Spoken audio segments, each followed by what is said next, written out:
Hey y'all, what's going on? I got an update video for you. This is going to be the resting place, at least for now, of my battery system.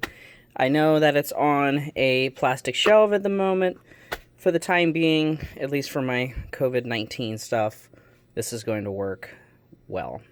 So as far as an update, we have Batrium hooked up. It's being run completely off the batteries. I've got two batteries that are ready to go, as you've seen before.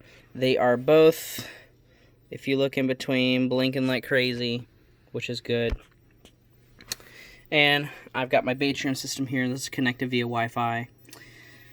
And we also have a solar panel hooked up out on my deck that I'm going to be mounting to the railing. That's going to be pretty nice. But as you can see, things are relatively balanced on here. We're bringing in about an amp via the solar. Now, as far as the big things that I've gotten working so far, excuse the duct tape. This COVID-19 stuff, I can't get really what I need to get. The big thing that I was searching for is a good PreCharger. So I'm going to try to bring this closer for you. This is by Rec BMS. This $55. It's a great alternative to Ziva, which is like $400 or $500 plus import fees. And that talks to the contactor here. And the PreCharger then talks to the BMS, which I have on a relay setup here. I'm going to show you what the relay looks like. And let's do this here. We'll go to expansion. So it's set up on a crit battery OK. Now, cell gets too high, cell gets too low, 3.70, 2.70. At that point, it will engage. And we'll go to control logic here.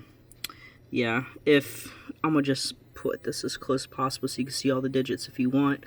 If any of these get outside of spec, it will notify and shut itself down.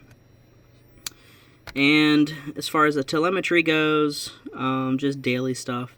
What I want to do today is we're going to push 75 amps through this with a vacuum cleaner right now, just to show you that it can work. I've got 4 0 gauge wires. I've got, my first battery has a 1 0 gauge, which I thought this was going to be before my van, before I shelved that entire project.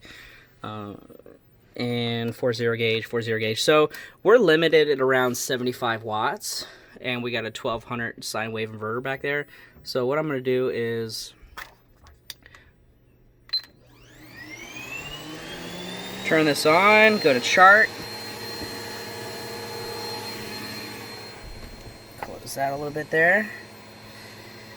And 75 watts we're pulling. Now, the first 4 cells, you can see, they really take a hit. Everything does get warm as far as the 4 gauge wires, especially the wires going into the inverter itself. I did about a 5-minute test with this, vacuuming around the house with it, and it did pretty well. Alright, we'll go and turn that back off. There we go. And yeah, I'm just, at this point, I'm working on the second set of batteries, which I'll show you here. So these are my second set of batteries that I got working on right now. You can see I use Sikaflex, and these are real nice. I'm actually going to avoid doing the whole braiding thing this time. It took 3 times longer to do, and since these are not going to be all up in the public eye of sorts, I'm just going to, I probably will braid the data extensions on both sides, but I'm not going to do the positive and negative. I'm just going to leave those alone. And there's my other one here, Sikaflex together, as you can see. So once I get these all up and running, you'll see another video from me. I do want to put another contactor with another PreCharger, and probably even a second one for charging and discharging, where I may go with a different technology entirely. Haven't really decided yet. So, anywho, that's my update. Hope you guys enjoy the rest of your day.